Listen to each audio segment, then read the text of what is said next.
Hi, my name is Franek, and I help young men become mentally healthy. And I am telling you right now that being in a relationship can make your mental health better or worse. And I am going to teach you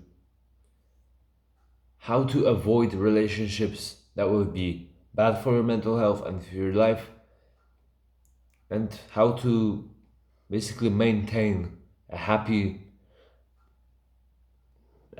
polarized relationship. So I'm going to tell you a story first, so you can relate and get inspired maybe and get motivated to just follow my advice. Because I am speaking, because you're listening to someone who has been in a relationship that was not good for me at all. I was decreasing my mental health, my mental state, my physical state, everything. So I got into this relationship around a year ago. No, yeah, like around a year ago in December 2023, right? It's 2024. So December 2023. And I'm telling you right now, we were both totally in love with each other, right? We were texting all texting every day, and our relationship was actually like polarized. I was masculine, she was feminine, and I thought everything was going great. But then, at around 2 months, 3 months into the relationship, I started finding out that we're not so compatible as we thought we were in the beginning. So I cared about her, right? I told her that she should stop drinking sugary shit. She should stop eating junk food and bad that it's bad for her, right? And she pretended like she was listening and like that she wanted to take my advice, right? And so I just took it slow, right? I thought, okay, she's gonna at some point it's gonna work. And then 2 months later after that, I was in the mountains having a great time climbing, exploring a cave, and then I come back to the car and I see my girl has messaged me. And she's saying that she got sick or whatever. And I was tired, right? So I was like timing whatever, just random shit, right? Because I was tired, I wasn't thinking about, honestly, I wasn't thinking about her at all. At the time, I was just thinking about sleeping and recovering.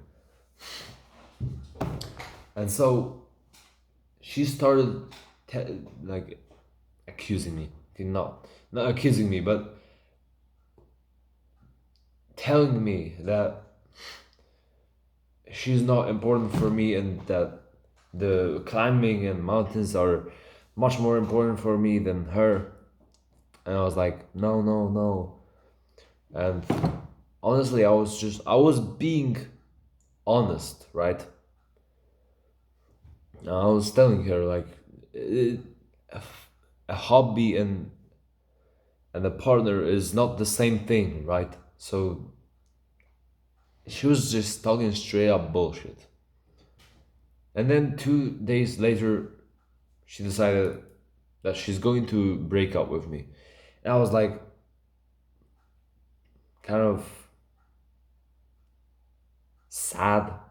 Not really, but it just hit me The first like hour, I was sitting there, like, contemplating like why and stuff like that.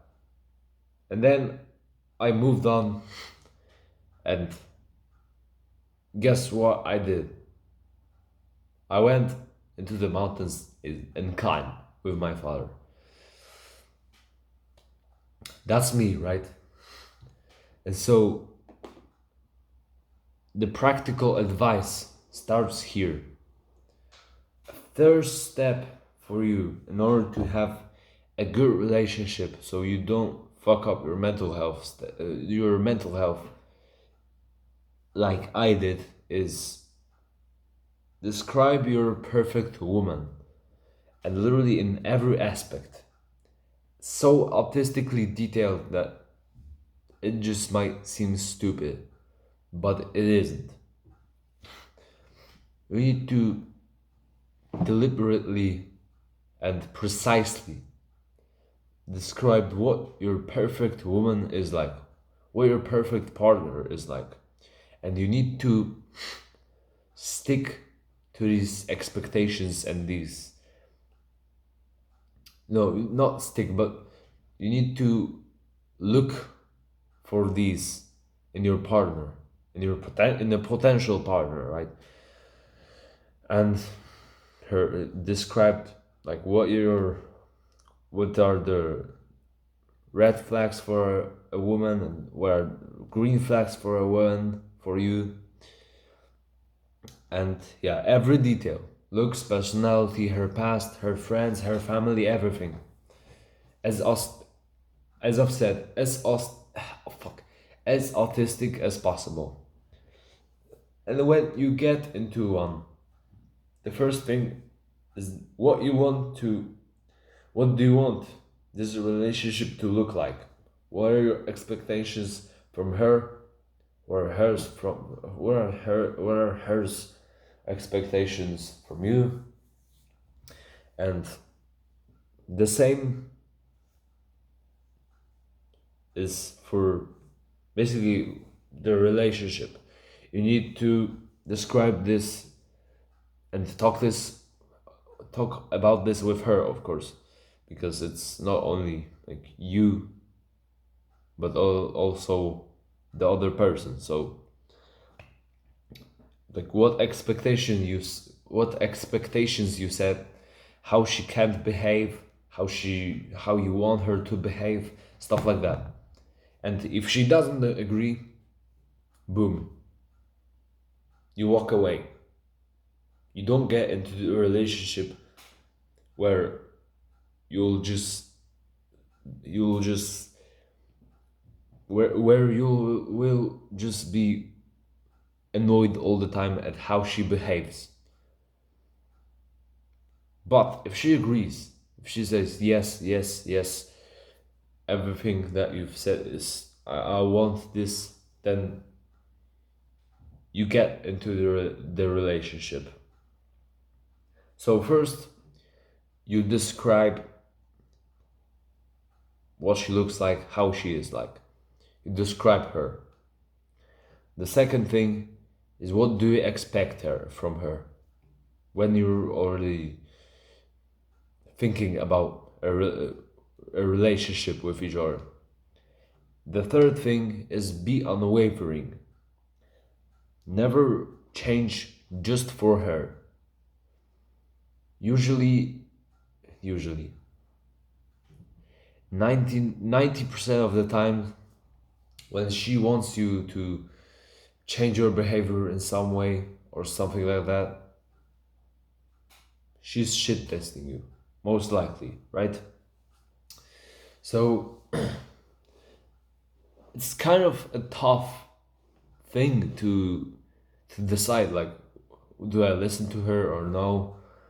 And the answer is, if this change is not going to align with your values, with what you are like, with your true values, your true self, then don't do it. Because very importantly, you need to just be who you actually are. Because if you pretend to be someone else, you won't be happy, and in the long run, she won't be happy because she'll just find out someday that you're faking it the whole time. So another thing is she doesn't mean what what she says most of the time. So remember, she wants to enter your awesome life, not change it. Because if she wanted to enter it, if she wanted to be with you, she was attracted to you and she was attracted to the way you're living, to what your life is like. So she was attracted to you before the relationship, so she doesn't want you to get complacent and change into a man that she isn't attracted to.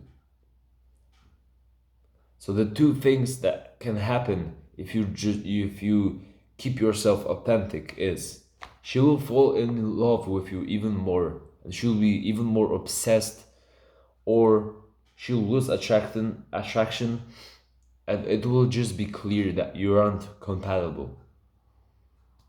And so you already know what do you do if you find out you're not compatible? You split up because it is not worth it to be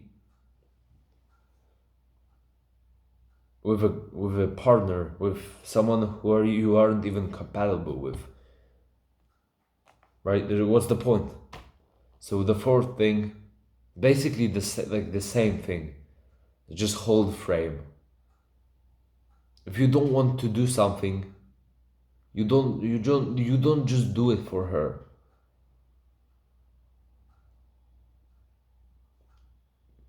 You don't. If you really don't want to do it, you don't. That's it. You hold frame. You can't let emotions get into your mind and play with you. You play with her and stuff, but you don't let emotions play with you. And the fifth thing is be like a loving father. Father. Be like a loving father. So be resolute. Be strict but protective and kind. So if you stay true to these five principles or six, whatever, I guarantee that I guarantee you that this relationship will improve your mental health. That's it. And see you sometime soon.